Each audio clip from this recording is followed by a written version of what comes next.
Thank you for tuning in to another Terrific Tips for Business or Terrific Tips for Business. For those of you that don't know, I'm Terry, your host, and you can't spell terrific without Terry. So that's why it's called Terrific Tips for Business.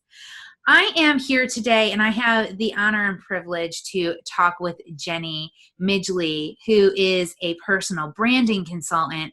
And I'm excited because I love being able to have conversations with other marketing professionals to really enlighten our small business community on some marketing questions that they are having without it always having to be me talking about it. So I'm excited to have Jenny here to share some information about branding and images and photography. So I've just recently gotten connected to Miss Jenny again through Facebook groups. And I know those of you that are listening are like, oh my God, she talks about Facebook groups all the time. If you're not in Facebook groups, you want to get there because you can meet some amazing, amazing people. So let me introduce you to Miss Jenny. She is a content marketing strategist and brand and marketing photographer, podcaster, and the wrangler of tiny humans, which I think is adorable, by the way. Surviving on coffee and laughter and the occasional burger and fries with a milkshake. But seriously, though, that is a great combination. And I am a vegetarian, but before I became vegetarian, I will tell you, yes, that is one of the best meal combinations ever. Well, I know you can have the Impossible Burger, right? So Yeah, you can still get a flavor. this Without, is true. yeah. This is true. She works to help small business owners elevate their digital marketing by helping them to really develop their personal brand and share their stories with the right content on the right platforms, with the right messaging, so that they can leverage the power of that personal brand to attract their ideal customer. That's what it's all about. We're not trying to sell a bunch of people. We're trying to attract people. In her experience, she was a social worker in her former career, which means she has this really unique skill set to help you break through those challenges of creating your own content for your social media platforms and your websites and your email campaigns. Together, she works with you to figure out how you want to be seen across those digital mediums and develop a strategy and content plan to help you raise above everyone else in your industry so that you can be seen and heard doing the amazing things that you do. Her favorite part about collaborating is collaborating and developing relationships with her clients, engaging with them to build trust with her clients' leads for better outcomes for everybody involved. It means less stressful sessions, more authentic images, and much more fun in the process. Jenny's goal is to get to know you, your business, and your goals so that together you can collaborate on the best ways to share your stories and your brand. When she's not behind the camera or the computer or hosting her own podcast, Girls Who Do Stuff, you'll find her networking and spending quality time with her tribe, chasing a preschooler, or running her fourth grader out and about in various activities. Or maybe even cheering on the Carolina Hurricanes on a date night with her hubby. So thank you so much, Jenny, for being part of the conversation today. I'm tickled to have somebody else who's in podcasting on the show. So welcome. Thank you. No, I'm so happy to be here. Thank you for having me. It's very different to be on this side, right? I'm so used to not. And actually, this morning we spent 2 hours recording Girls Who Do Stuff. So I'm like shifting gears. Yeah. It's fun to be on the other side of the conversation sometimes. Mm-hmm. So very cool. So I love Girls Who Do Stuff. I actually have not heard one of your episodes, but I am going to go and listen to it now because that just sounds like a fun title. It is. It's a lot of fun. So we have a Big Brother show called The Guys Who Do Stuff. And one of the hosts for Guys Who Do Stuff is a guy named Joe Woolworth, and he owns podcast Carrie. And I pitched a podcast idea to him, and he was like, that's amazing. I love it. And I wanted to talk to local business owners in the Triangle, specifically women business owners, and really dig deep and not so much about like, this is what I do, this is my business, but more like what the story is behind it. And the name that I wanted was already trademarked. And he was like, well, I bought the domain for Girls Who Do Stuff. So here, why don't you just do that? And I was like, okay, cool. Let's see how that works. And so that's kind of how Girls Who Do Stuff was born. And I brought my friend Sarah on board, and we have a lot of fun. Cool. Well, that's what it's all about. If you're not having fun doing your business, what the hell are you doing anyway? Right. Just stop. Right. If you can't have fun with what you're doing, then you shouldn't be doing it. Right. Yeah. I know that's way easier said than done. So some people who are listening to the podcast is like, she lives in a fantasy. But the reality is we all have that choice about deciding what we're going to do. So talk to us about your story. How did you decide to get into digital storytelling? So, as a social worker, I was in the hospital setting. I was the, like, you don't got to go home, but you can't stay here person. Right. So like people would come in the hospital, they'd need to kind of rewrite their stories to match whatever it was that they were dealing with. And so for me, when I started looking for a way out, I was unhappy in the situation where I was working. And so I started looking for a way out. So I looked at a whole bunch of different entrepreneurial ventures. I was kind of just like digging, literally trying to escape. And so when I stopped trying to escape the corporate life, I started to look at really what are my passions and what are my strengths and how do I bring those things together. And so I started I was actually a makeup artist. That's where I started. I went to aesthetic school. I took a course and became a certified makeup artist and can do all those fancy glamazon things that, the Instagrammers and the YouTubers do. But it's not me. I can do it, but it's not me. And so in building my portfolio, and as I was taking pictures, I had always the photography was always a thing, but in actually like taking the pictures to be part of my portfolio of the clients that I was working on, I had to learn how to do digital photography, which I knew film. I didn't know digital. But you have to have digital for a website, right? Like I can't just put a picture up anyway. So, well, I mean, you could do, so I worked in film too. I actually was doing film photography was one of my focuses in school. And I worked in a photo lab. So they don't really have photo labs anymore, which I think is part of the problem, first of all. But they were able to take the film and put it into a disc. So then you would have a digital version. Well, yeah, I mean, I had all that, but it was like, what am I going to do? Right. Like I'm going to just,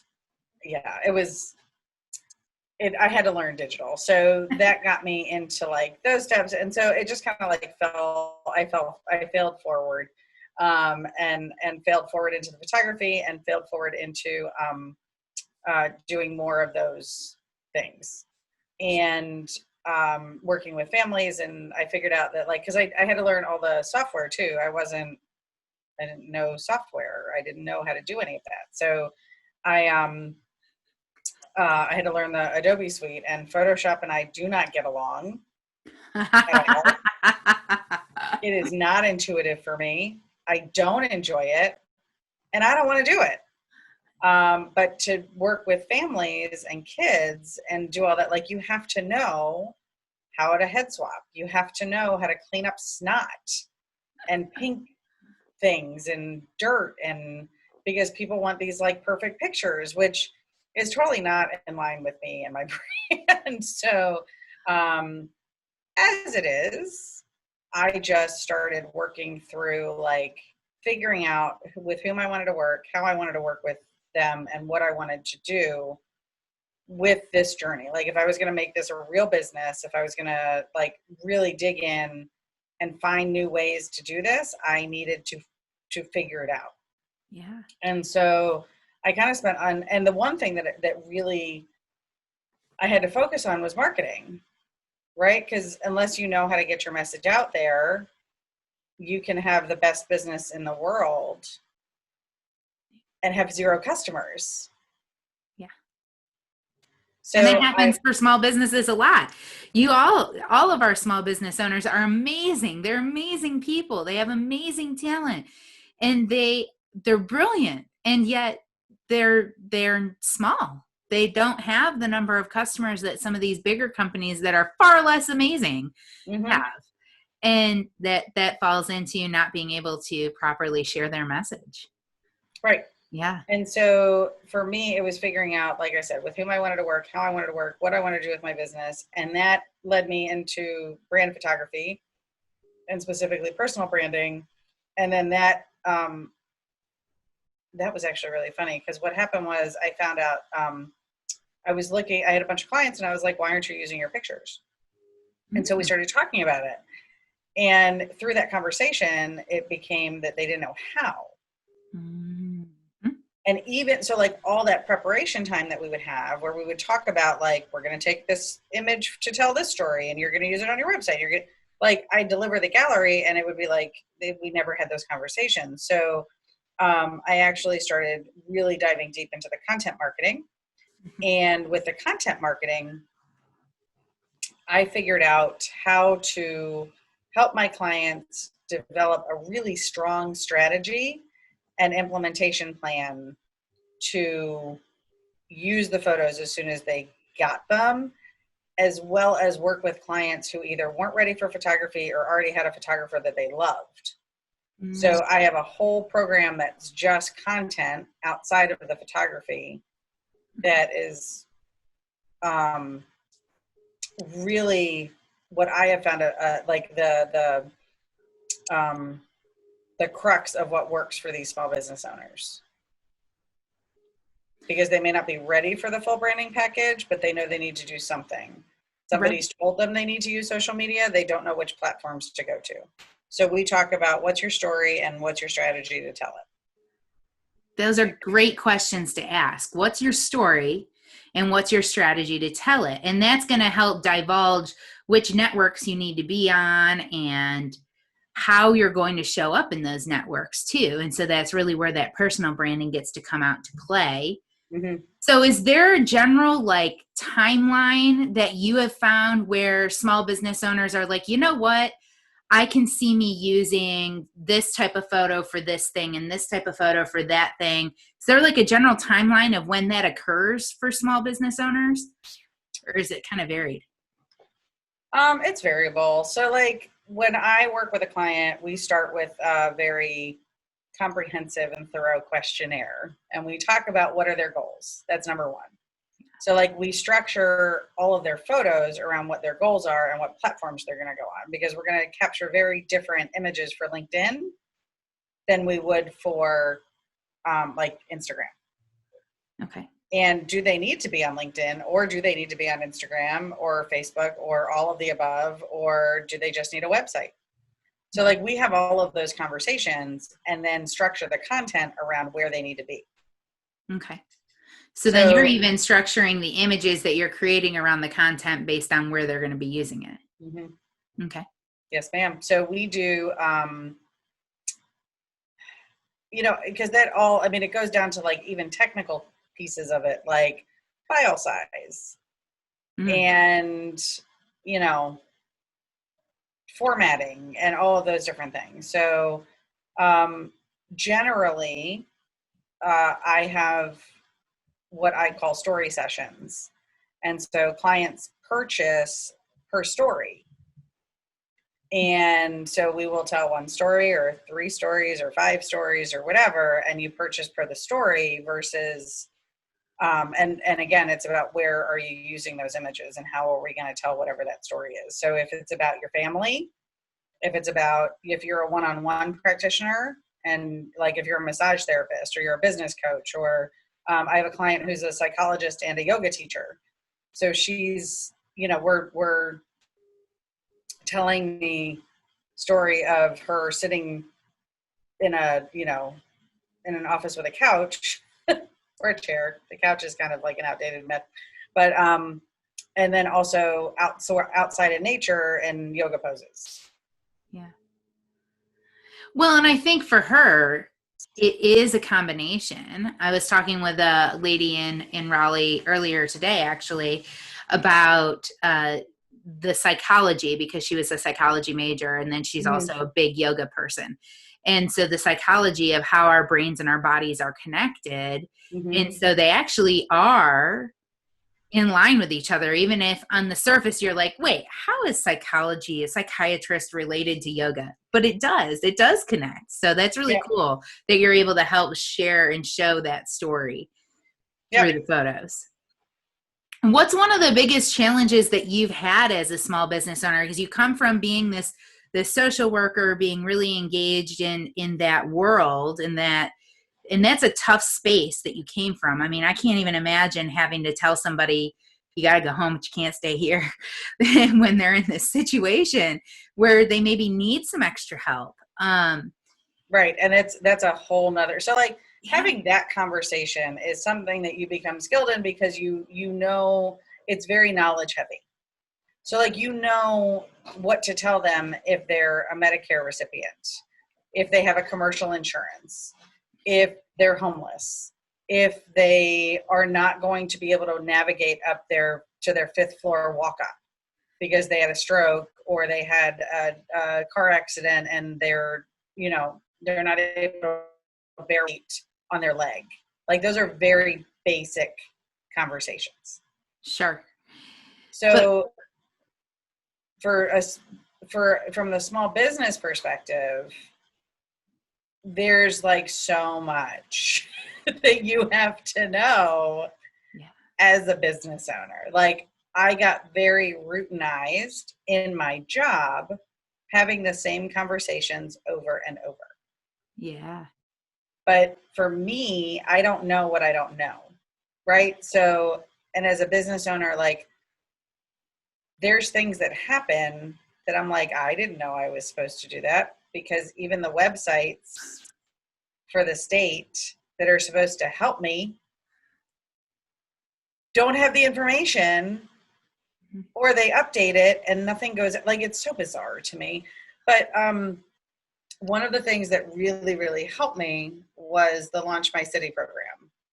mm, So here in Wake County, it's a cooperative through Wake Tech, and we have it here in my town in Apex, but it's typically through like the Chamber of Commerce and the town economic development office and some charitable organizations. Wells Fargo was a big supporter, sponsor of it, and they basically teach you how to run a business, and it's free. nice. So it's similar to the SCORE program. Here in the Triad, we have SCORE, and I think SCORE Yeah, is nationwide as well. yeah, it is, and we have SCORE here too. But it's like it's a targeted 12-week program. Like it's not just like you have a SCORE mentor and you can go take advantage of this presentation or this class or whatever. Like, no, you show up every week, and then after those 12 weeks are done of class, you get 6 months of a mentor. Like, yeah, I mean, it's really, it's like a step up. I was going to say, it Um, sounds really intensive. yes. Yeah. And you And have I to, think what I like about that over SCORE, because SCORE is like you have access to these free mentors that you can get the support you need anytime you need, and it's free. But at the end of the day, because it's not like a 12-week program, there isn't right, like a deliberate thing that you're working through. right, It's just whatever you've got going on that you might need a mentor at that time for. right, So, right. yeah, It's a structured program, and it's growing nationwide. yeah. So I think Wake Tech brought it from Detroit. That it might. I think Katie Gales is the director for through Wake Tech, and I think she said it's in 31 markets now. Oh, wow. Uh, but yeah, I mean, it's just like a cooperative thing to bring small businesses to whatever town you're in. Yeah. And I think the really nifty thing about that is not only are you getting the mentorship, but you're getting people who have a plan that can help you organize your own plan Mm-hmm. and Mm-hmm. strategy. Yeah. So that's been really beneficial for you, kind of getting your storytelling brand work up off the ground for your business. Awesome. Right. Awesome. What's one of the challenges that you found kind of most helpful in using their program or using a different program even? Honestly, the key to my growth has been networking. Mm-hmm. That's where my ROI comes in. Great. Where do you network? Have you found different networking tools that have been more effective or groups that have been more effective? I go everywhere.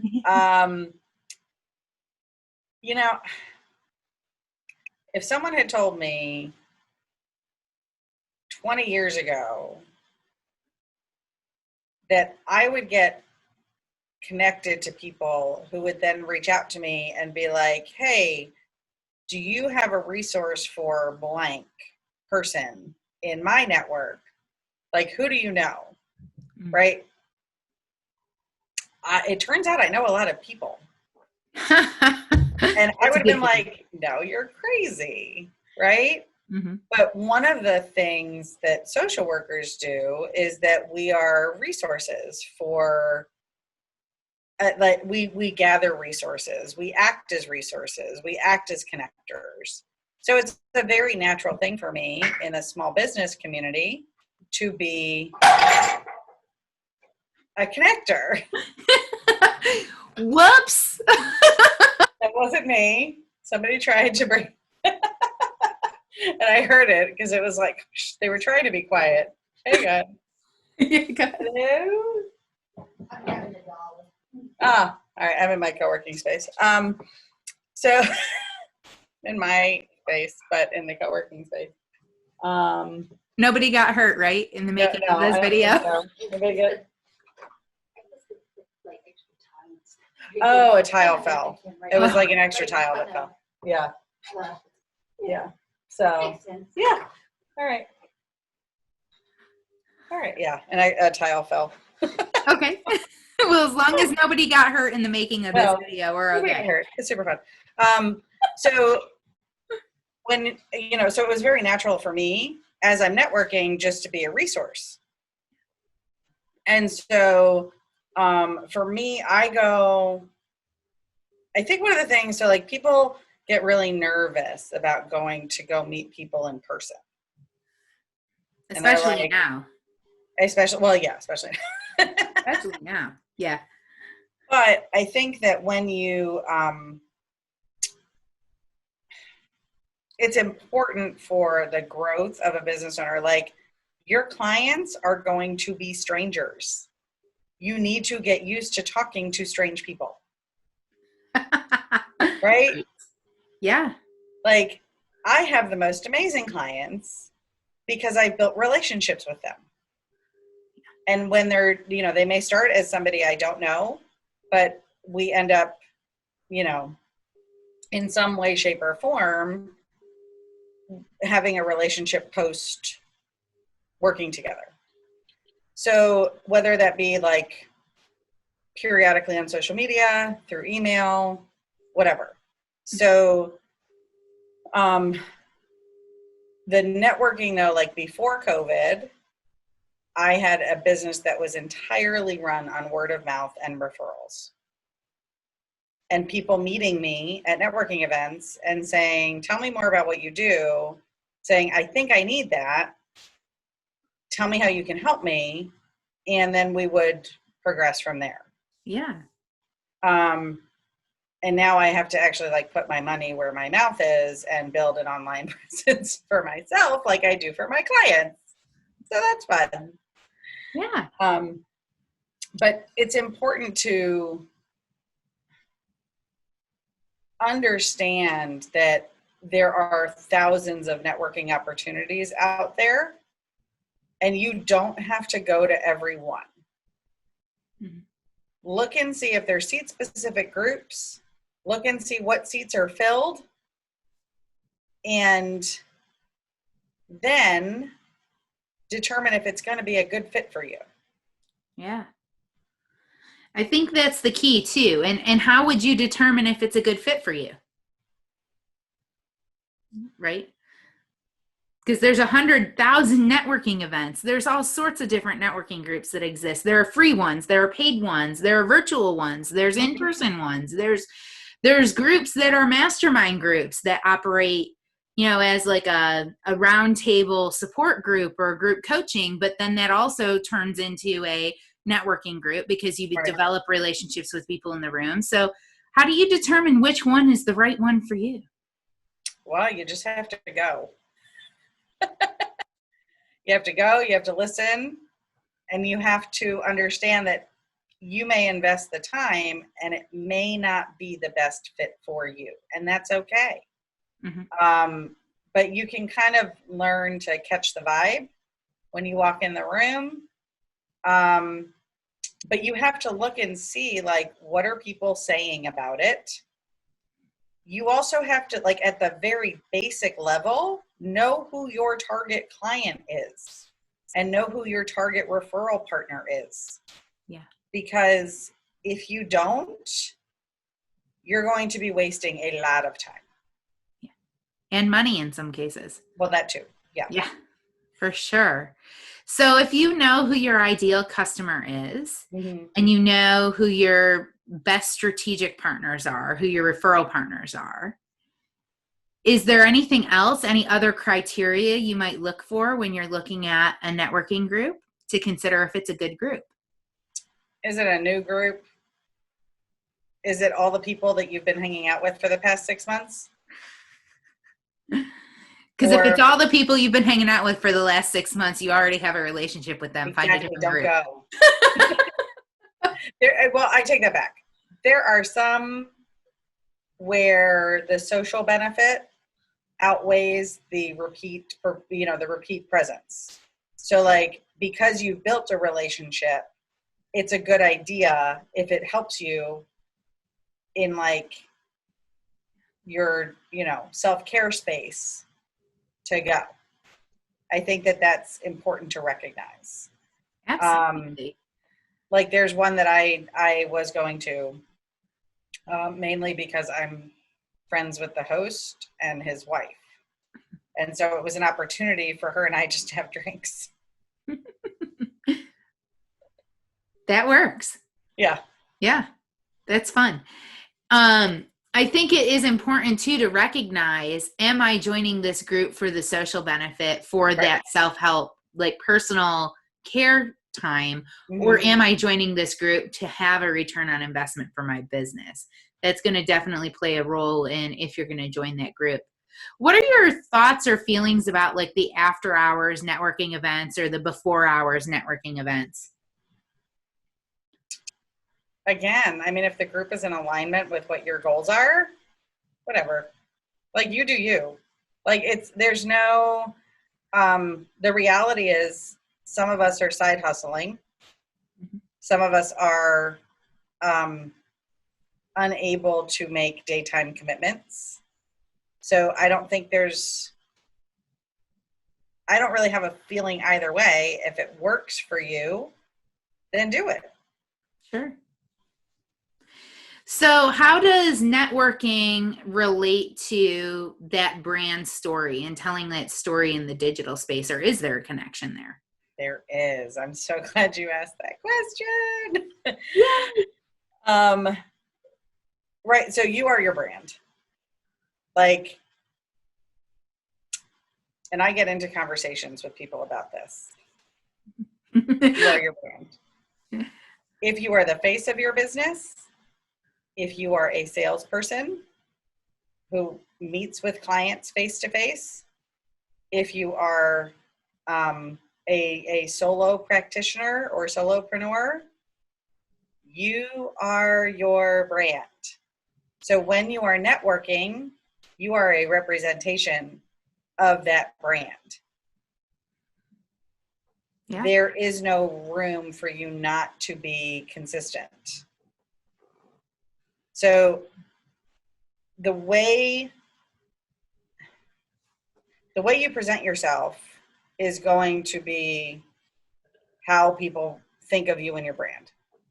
So I will, let me share a funny story. Last year, yeah, I was walking into my Friday morning networking event, and I was wearing T-strap sandals. And as I was walking in, my shoe broke. Oh, no. And I took my shoes off, threw them away on the way in the door, and walked into my networking event. So people were like, what happened to your shoes? I'm like, oh, it broke. No one batted an eye. They were like, yep, it's just Jenny. Why wouldn't she walk in somewhere barefoot? Of course she would. Of course she would. Why wouldn't she? Right? So like there's, because there's, and people who didn't know me were like able to see that I was just laughing. I'm like, whatever, I'll just go home and get shoes afterwards. I was walking in the door. What was I going to do? Turn around? No. Right. I'm going to go. I'm going to eat breakfast. I'm going to go do my thing. Mm-hmm. So it's because I have the foundational relationship, and also because I have the ability to laugh at myself, that nobody really cared. That's a key thing right there, right? You were able to laugh at yourself. And here's something interesting too. In just the time that I've known you, you're very like, whatever happens, happens and it's cool. And I'm going to just roll with it, whatever that is.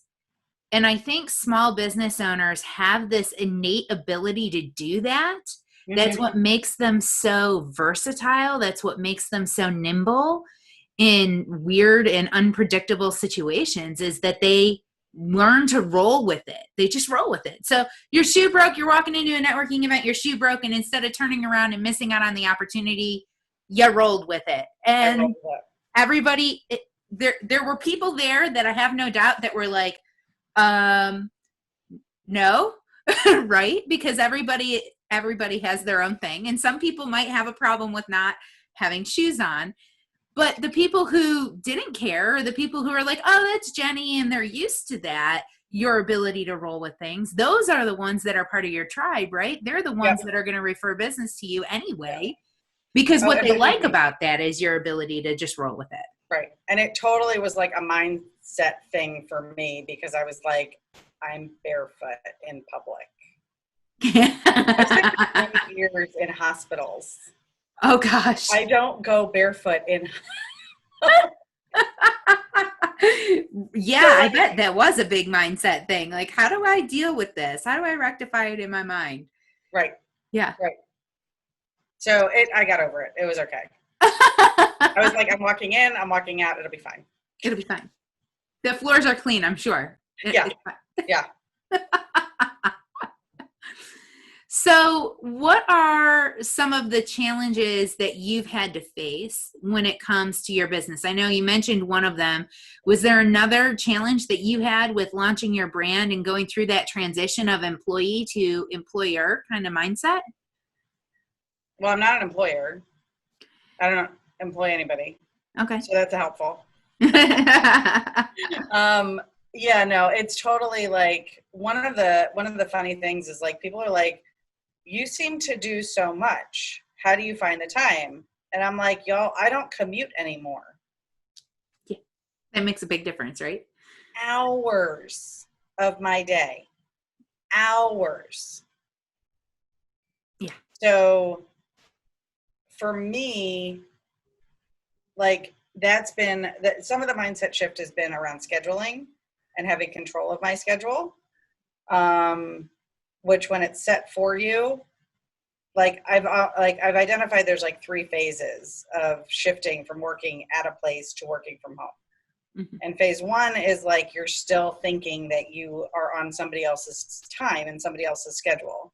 And so you're constantly like waking up at the same time, making sure that everything, and then like that kind of is like you get this epiphany of, oh, I have control. And then phase 2, you spend like 6 weeks in your underwear and yoga pants and don't care, right? Because nobody can see you from the waist down anyway. Right? So like, it's like basically the people who are rushed into it with quarantine learned really, really quick, right? And then phase 3 is like, you know what? I kind of do need, like, you end up with a hybrid, right? Like, there's days that you can live in your underwear, and then there's days that you need to, like, feel like a human being. And like feel like you actually have a purpose in life. Yes. Yeah. And I think that's a really interesting point. Like the people who are all of a sudden working from home that weren't before, or that are transitioning into being a solopreneur, an entrepreneur, or small business owner, there is this change that needs to happen. And depending on how much time you give yourself will determine how much time it takes to make that change.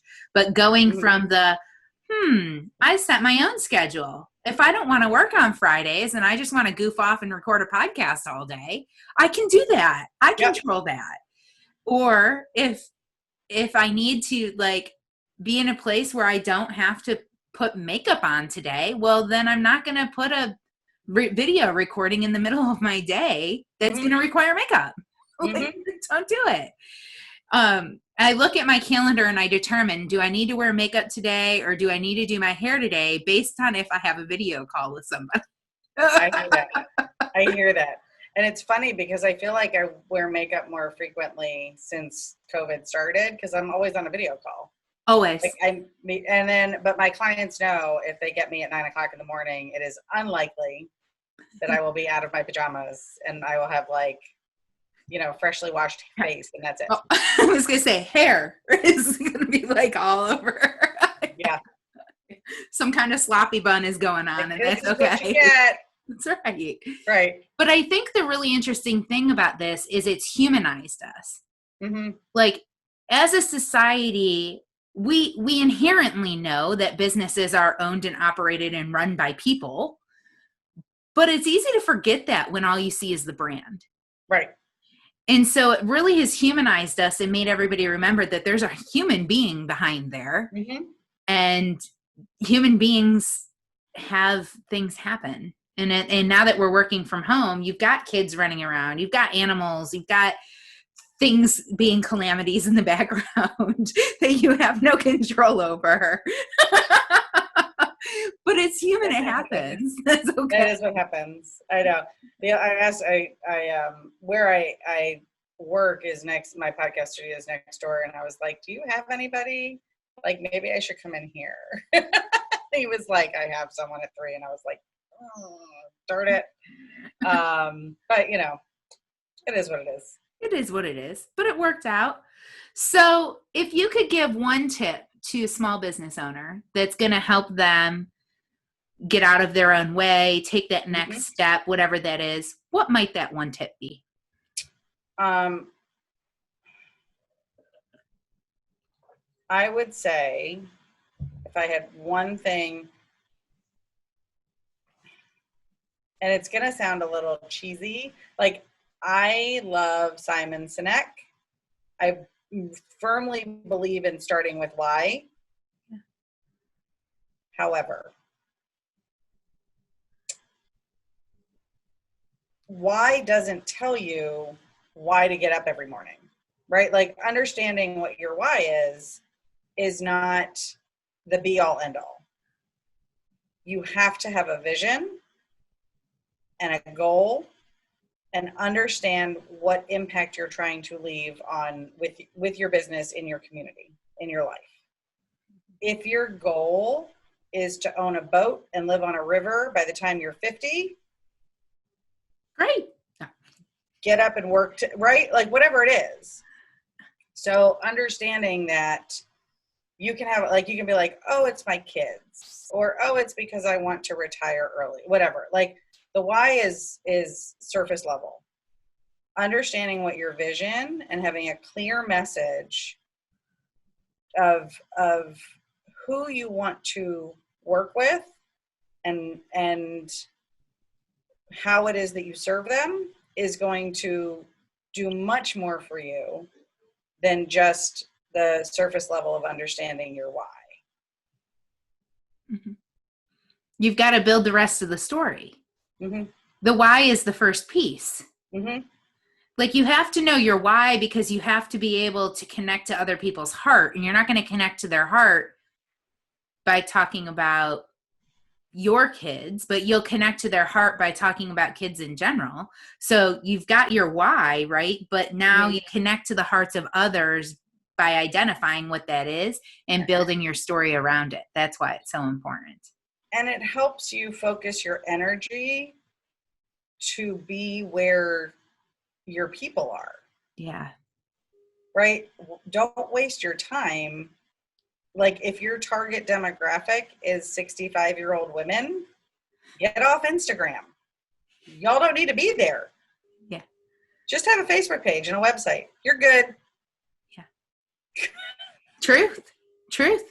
And if your target audience is a machine shop because you manufacture a widget for that machine shop, chances are the people who own that machine shop are not on Facebook, because the people who are buying those machines are the widget makers. No, so have a really strong website. Yeah. And good SEO.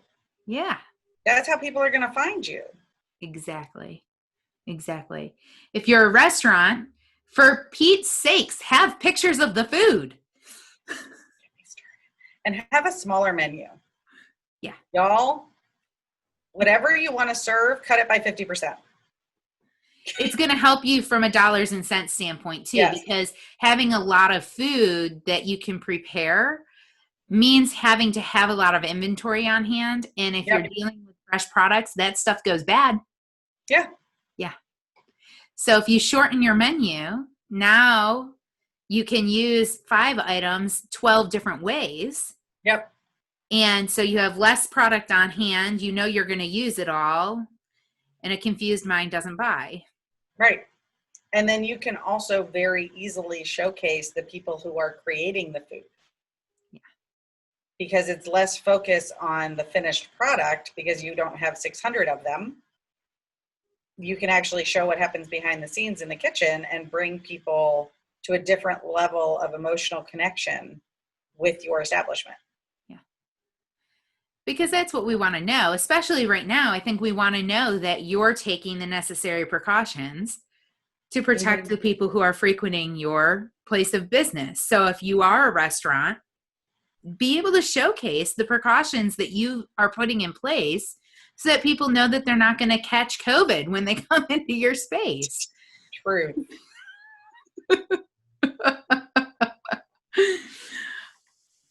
All right, Miss Jenny, this has been an amazing time together. I so appreciate your insights and your tips.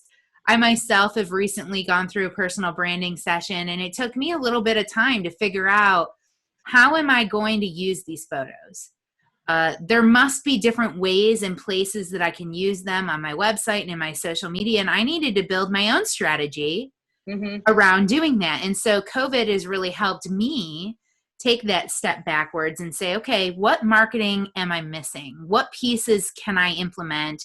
And where do I need some supporting material that's mine, that's not something that I have to purchase through iStock or Shutterfly or whatever, those image sources, right? That are mine, that are me, and that I can reuse. And that's really where that personal branding session comes into place. I think having some idea of what you're going to do with it, how you're going to use it, is the first piece in identifying the need for having a branding session. Yep. And there's a place for stock. There is. Sure. But don't make it your only place. People need to get to know you so that they can like you more, so they learn to trust you, so that they'll buy your product or service.